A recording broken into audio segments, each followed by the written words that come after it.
И граѓаните и фирмите дека работите од ден на ден стануваат се полоши, сега доби и статистичка заверка. Државниот завод за статистика објави дека македонската економија во првите 3 месеци од 2012 година има пад од 1,4%, а невработеноста истовремено се зголеми.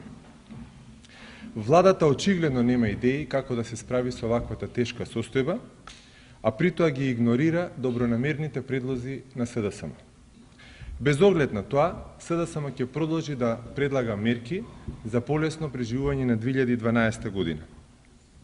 Минатата недела предложивме 4 мерки за заштита и подобрување на животниот стандард на сегашните и идните пензионери, а денес продолжуваме понатаму со други мерки. Бараме владата веднаш да ги објави незините пресметки и предвидувања за тоа колкава ќе биде цената на електричната енергија на крајот на оваа година, а и до 2015 година.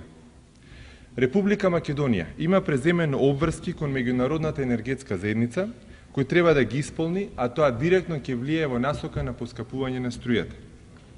Владата мора да има пресметки и очекувања за тоа колкава ќе биде цената на струјата и тие незини пресметки и очекувања треба да ги објави. Граѓаните уште сега треба да знаат која ќе биде цената на струјата за наредниот неколкогодишен период, за да си направат пресметка и да одлучат кој енергенс им е финансиски најисплатлив, која ќе дојде следната зима, а и понатаму. Да одлучат што да користат за секојдневните потреби од енергија. Дали да се греат на парно грејење, да преминат на електрична енергија, да се греат на дрва, да користат сончева енергија или да се приклучат на користење земен газ таму каде што тоа е возможно. Следна мерка е формирање на ново друштво со доминантна државна сопственост, кој директно ќе инвестира во производство на електрична енергија од обновливи извори. Години наназад слушаме за изградба на соларни централи, ветерници и така натаму, а конкретни резултати нема. Клучните проблеми се нецелосна и неквалитетна тендерска документација, нерешени имотно-правни односи, променливост на правната регулатива, променливост на договорената цена на енергијата, што се заедно доведува до несигурност и откажување од страна на инвеститорите. Мора нешто да се преземе за да се зголемат инвестициите. Државата има локации, наједноставно и најбрзо може да ги собере сите потребни одобренија и дозволи и има директна контрола врз МЕПСО и ЕЛЕМ, кои треба да овозможат продажба на произведената електрична енергија. Секој енергетски капацитет за производство на енергија од обновливи извори, откако ќе се изгради и ќе се стави во употреба, може да се продаде или делумно, или целосно, или да се даде под концесија, а со парите добиени од продажбата на овие капацитети да се градат нови капацитети.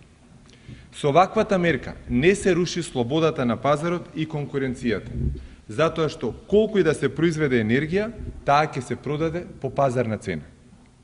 Со ваквата мерка расположливите пари во буџетот ќе се користат за продуктивни намени, ќе се зголеми домашното производство, ќе се намали увозот на електрична енергија и повеќе девизи ќе останат во земјата. Следна мерка е реализација на проектот Градиме и учиме, со кој годишно ќе се врши реконструкција на најмалку едно училиште во секоја општина во Република Македонија. Реконструкцијата ќе вклучува првенствено подобрување на енергетската ефикасност.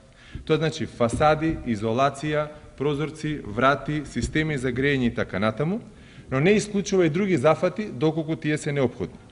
За оваа намена може да се обезбедат средства од меѓународните финансиски институции, а преку заштеда на енергија за одреден број години инвестицијата сама би се исплатила.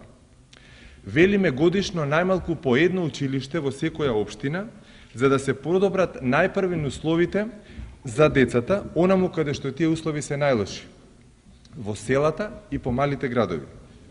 Многу важно е за реализација на оваа мерка да се објавуваат поединечни тендери за секое училиште, за да можат и локалните градежни фирми да имаат добри шанси да дојдат до работа. Со оваа мерка продуктивно ќе се користат народните пари во државниот буџет, ќе имаме квалитетни инвестиции што самите ќе се исплатат преку заштеда на енергија, ќе се раздвижат локалните фирми и конечно децата ќе имаат подобри услови за учење. Конечно, парите од чекмеџето на државата треба да се трошат за сите општини во Македонија, а не само за Скопје 2014. Со ова доаѓаме до 34 економско-социјални мерки што СДСМ годинава ги предложил на владата за полесно да се преживее 2012 година. Наредните денови ќе продолжиме и со други мерки.